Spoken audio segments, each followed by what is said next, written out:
Hey, so unfortunately, they had a rule against GoPros on the helmet, and I had a very hard time trying to mount a GoPro onto the bike. So I don't have track footage, like video, from the track day, but I wanted to update you guys at least on how the tires did.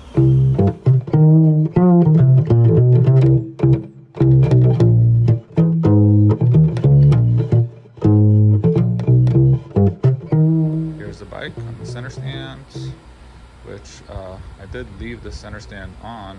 I was worried that I might scrape it, but apparently the feelers right here touched the floor before I scraped the center stand, so that was nice. That's part of why I went with the original Honda one, because the engineers there, they figure it out how to make sure that it tucks away a little bit. If I get adjustable foot pegs, rear sets that to make them a little bit taller, then maybe I'll have to take the center stand off. And of course, it's gonna shave a few pounds, but when your bike is 150 pounds heavier than everybody else, like, what difference does it make, right? Okay, so if you look at the middle of the tire, something I had on the old tire from the drag strip also, from the heat, you get these little bulbs right here and there, but as you see, it's brand new, still has the green stripe on it. As for the wall, these are from pulling out of corners. For an occasional, like if you do maybe 1 or 2, maybe 3 track days a year, and you want to, you don't want to have dedicated track tires, it would do. Here we go, we have the raised lip right here.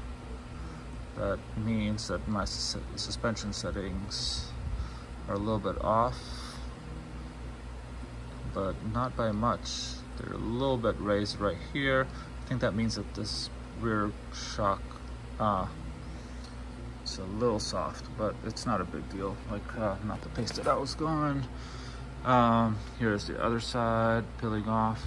So this is as far as I leaned it over right here, and I could have gotten to go a little bit faster than what I was going. I need to work on my body positioning, so I won't have to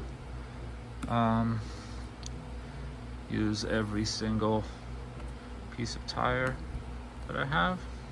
But yeah, overall, yeah, if you're doing 1 or 2 track days a year, and you have these on for the street, you can leave them on. If you're a novice pace, anything more than novice pace, I would recommend like either track day or super sticky sport tires, like Cup ones or something, like DOT race tires or something like that. Let's check the front. Front held up a little bit better. I wasn't as heavy on the braking. I had brake issues, which we're going to get to. Apparently, I came in with fresh pads, and I've worn them pretty severely because one side is kind of seized on one of my brake calipers, so I was probably only braking with one disc. That slowed me down a lot. I ordered a rebuild kit for both of the front calipers. I'm going to take them off and rebuild them. So with the absence of ridiculous braking pressure, the front held up a little bit better. As you can see here, this is from trail braking into the corners. There's little humps here and there from the heat. These can probably be remedied by just running a higher pressure. I dropped my air pressure to all the way down to 31 in the front and was at 36 in the rear, but I think on a hot day like that, I can probably get away with like 36 in the front and 38 or even 40 in the rear for those tires. These tires apparently don't really need, they don't really like low pressures when it's 100 degrees out. So that would avoid those, should avoid those heat bumps, I think. Yeah, I washed the front. The front washed away from me one time, didn't drop the bike. That was when I was transitioning from, like, I was trailing off the brake and I was about to get on the throttle. I was trailing off, I think, a little bit too fast, meaning like the letting go of the unloading the weight from the front end a little too fast. So it was counting on that, on the brakes being still on to maintain traction right there. And when I decompressed the front end by releasing the brakes a little bit too fast, the front kind of washed a little bit off the line. So I just waited before applying throttle and let the bike sort itself out, and then I drove out of the corner. That was no big deal. Well, it was a little puckering moment, but you know, if you don't freak out and you let the bike just do its job, it'll be fine. The back I washed out. There was the last corner 14, last turn 14. Driving out of that one, I had a really hard time driving without going sideways, without smudging the rear. But I think that would just means that I need better body positioning, and you know, throw my body way off to the side. I need to have my head well off to the side.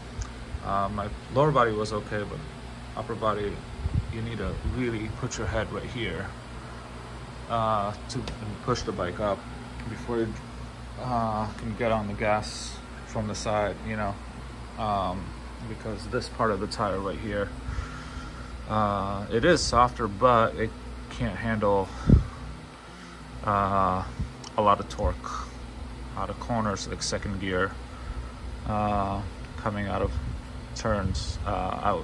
You can see the smudge marks. So this is from exiting mostly that last turn and some of the other ones. So if you have if you are taking them to the track at novice level, the lack of traction out of the corners might be actually a good thing, because it would force you to have better body positioning. But if you're a good intermediate rider and you just want to save on money and have tires that would last longer, yeah, just don't expect to keep up with the rest of the intermediate group when you have them on. As for the tread, they lasted. Like, I don't see tread wear. Like, I didn't really eat a lot of the tire. That did what, 4 or 5 sessions on a fairly slow track, you know, very more technical than high speed. But yep, so that's it. Hoping this helps anyone. Again, if you're gonna do more than a few track days a year, just have a set of nice track tires and switch to those. It'll be worth it, unless you're really, you know, trying to work on body positioning and you want to give yourself a little bit of a handicap compared to the rest of the crew. Hope this helps. Bye.